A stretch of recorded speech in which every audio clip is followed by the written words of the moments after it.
This is Joseph, and I'm the managing partner here at Zhang Associates, where we solve legal problems with creative solutions.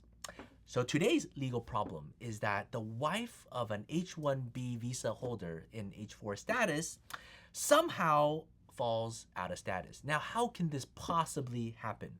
Well, very typically, when a company hires somebody on H-1B, they prepare the application, they file for them, and now they're here. But what if they're married? Oh, well, then the spouse gets an H-4 visa. Okay, so a lot of times these law firms will file the H-4 for the spouse. But then what happens when you do an extension? A lot of the times, many law firms only do it for the H-1B principal and they don't do it for the spouse for whatever reason. I can venture a guess many times, maybe the company is not willing to pay for the spouse, but didn't tell the employee. The employee assumes the company, if they're petitioning him, then they of course will petition his wife. And a lot of times the law firm, because nobody told them, they're not gonna do extra work, so they only prepare the H-1B. A lot of law firms do 600, 700 H-1Bs at every season. And so of course they're not gonna double their workload and do a whole bunch for the H-4, especially if they're not paid for it. And then suddenly the H-1B applicant is in the unfortunate, unenviable position where they themselves have the H-1B visa, but the spouse does not. Now, if that is where the story ends, that's not a big deal. The H-4 spouse can go and hire that particular firm or hire any immigration attorney and help them file the appropriate paperwork, get the visa, and they can come. Just a little bit more money or a little bit more time, no big deal. However, a lot of people fall into this unique situation. They think that they have the H-4 visa and they are staying in the US.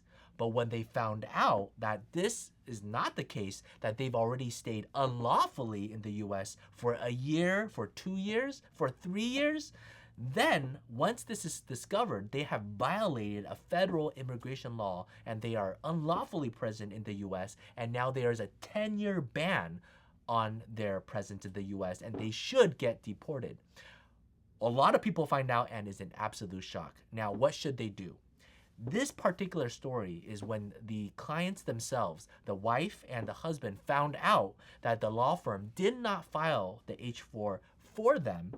They've been here unlawfully for over a year, and now there's a 10-year ban. They try to talk to different people, USCIS, CBP, and what makes matters even worse is when they went to CBP, when the CBP, the immigration officer at the airport, looked at her passport and looked at her approval notice and said, whoops, last time you came in, we gave you an extra 6 months when we shouldn't have, so we're gonna deduct another 6 months. And so now their unlawful presence is actually close to 2 years. And now there's a 10-year ban on them. And the attorney says, just go home, wait the 10 years, and then come back. But the husband was about to get the green card, and so what should they do? Should the husband stay in the US, get the green card, and just stay here 10 years removed and wait until the wife can come back again? Should the husband quit the job, abandon the green card, and go with the wife? What is the right thing to do?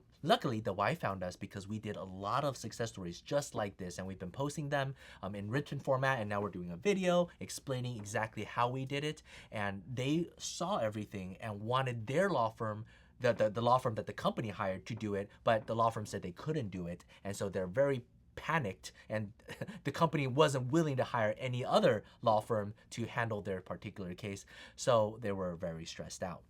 Well, they contacted us and we were able to be a shadow counsel for this couple. And we do a lot of these. What does it mean to be a shadow counsel? Well, it means we pretend we are the attorney. We prepare everything. The only thing we don't end up doing is sign the G28 and put our letterhead on the attorney filing. We prepare everything. We give it to the client. The client gives it to the law firm. The law firm makes them sign a waiver that if it fails, it's not their fault. They file it, and that ends the story. And if it succeeds, well, then it's their success. We are totally okay doing this. We've done this.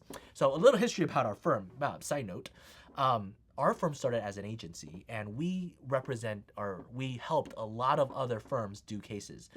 That was the bread and butter. Most of our cases came from other firms. They have an RFE, we handle it. If they have a motion to reopen, we handle it. They messed up on a particular case, they need to save it, we handle it. Most of our clients were other big name firms.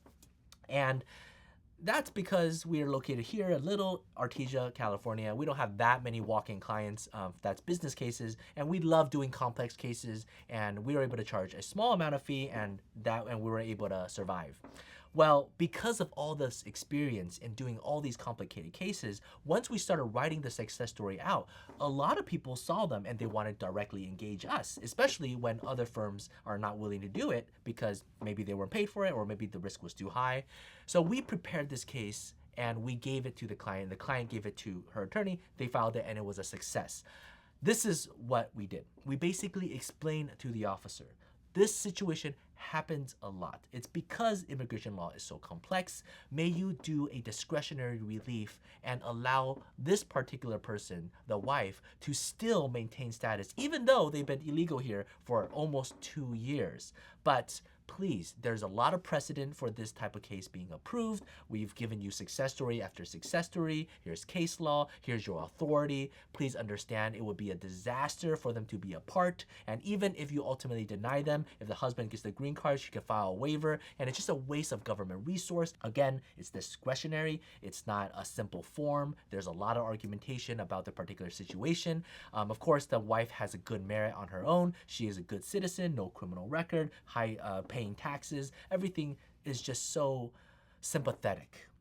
We prepared the case, gave it to them, filed it, did an expedited biometrics, corrected everything. After the case was approved, the clients were super happy and continuously send us gifts every major holiday. And of course, to them, it was night and day, right? It was the choice between leaving and the potential divorce because they were gonna be separated for 10 years across the Pacific. It was just absolutely hell for them.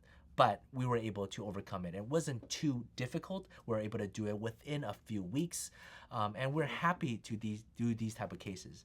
And this really goes to show immigration law, USCIS, is very elastic. It's very understanding. There's a lot of, not loopholes, the way the law is set up is not that it has a lot of loopholes, is that it is supposed to be elastic, discretionary, understanding, sympathetic, and equitable. It's able to correct itself, and that is a good system. It's very self-correcting, and the officers have the authority to do that. But how do you convince an officer to do that for you and not for somebody else? And that takes a good story. And that's what we do here at Zhang Associates. So if you need a creative solution for your legal problem, would love to jump on a call, strategize, brainstorm, because there's a lot of ways to get to the same goal, and would love to just partake in your journey and share that story.